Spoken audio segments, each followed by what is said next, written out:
of those resources to the welfare of the people. Hao watu ambao wanapea concessions kufanya mining ama wanafanya kazi fulani, wanahitaji kuambiwa wewe hero, in addition to ile unalipa unatuonyesha hapa, utajenga hospitali hapa, hii pesa. Utagharamia university college hapa, and so on and so forth. Lakini sasa licenses zinapewa kwa briefcase na watu wengine usiku ambao wanazungumza.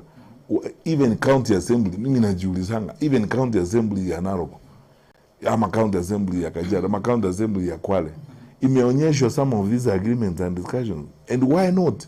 Sheria gani inasema those wale watu ambao MCAs wanakaa hapo kwa county assembly si ndio wanasimamia, ndio wanawakilisha watu wa Narok, ndio wanawakilisha watu wa Kajiado ama Kwale ama Baringo? Mbona hawaonyeshwi? Hii sasa tumeanza kutoa licenses. Na hapa Taita Taveta tumetoa licenses kwa John Mary Company from Australia. Itafanya mining hapa. Ile pesa, the projections we have ni hivi, revenue itakuwa hivi. Kulipia licenses, wamelipia licenses bilioni 3. Na hii licenses wamelipia bilioni 3, bilioni 1 ni accounting. Mbili inaenda kwa wizara. You know, kama hayo. So that sasa watu wanaro wenyewe wajione, this is what we are getting from what God blessed us with. So this, mimi nafikiri, we will solve our problems, first of all, by being very transparent about this and involving the people. Secondly, serikali on employment, government doesn't create employment directly. Not everybody can be employed by government. Government creates employment by the ecosystem it creates. So that, you know, people invest and people engage in economic activity. That economic activity is what that will spark growth.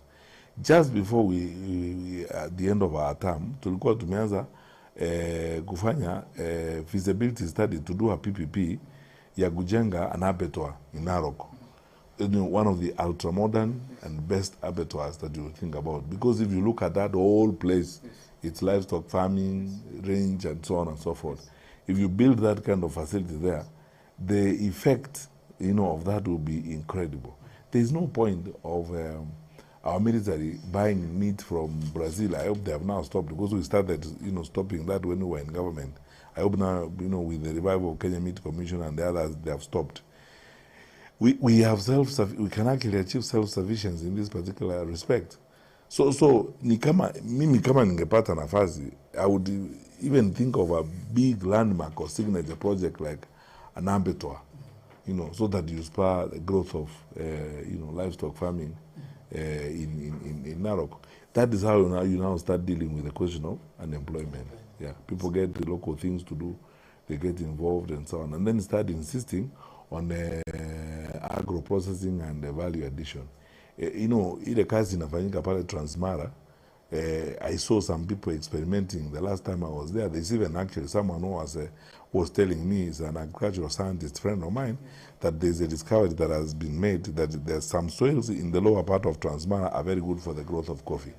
So you insist and say, if you're going to farm here, we provide support for you to do the processing here, to do the sugar cane here, and so on. That's how you create employment. Okay, asante daktari. Okay, umejibu swali langu ambalo nilikuwa ninataka kuuliza tena, kwa sababu unajua Narok County, Kajiado, Samburu, Laikipia hutegemea mifugo. Na wengine kama Narok ufanya ukulima. Na most of the time these products get out of those counties raw without value addition. So we heard that when you get presidency, you will make sure that you will put value addition so that they benefit. You work with the county government to provide a scheme of incentives to attract big PPPs. In fact, you can target and tell yourself that you're going to do 3. For example, in the case of Narok. Unajua saa nyingine hakuna haja ya kudanganya kusema mambo mingi ambayo hayana maana. Ni bure tu yani. Target 3 to start with. You do meat processing, you do an abattoir. You strengthen sugarcane farming, and you blow up that sector, you know, in terms of manufacturing and sugar processing. Then you either now have a very radical relook at the tourism sector and how you will manage it to benefit the locals. and you will triple the revenue that comes from there and increase the employment in that place. And if you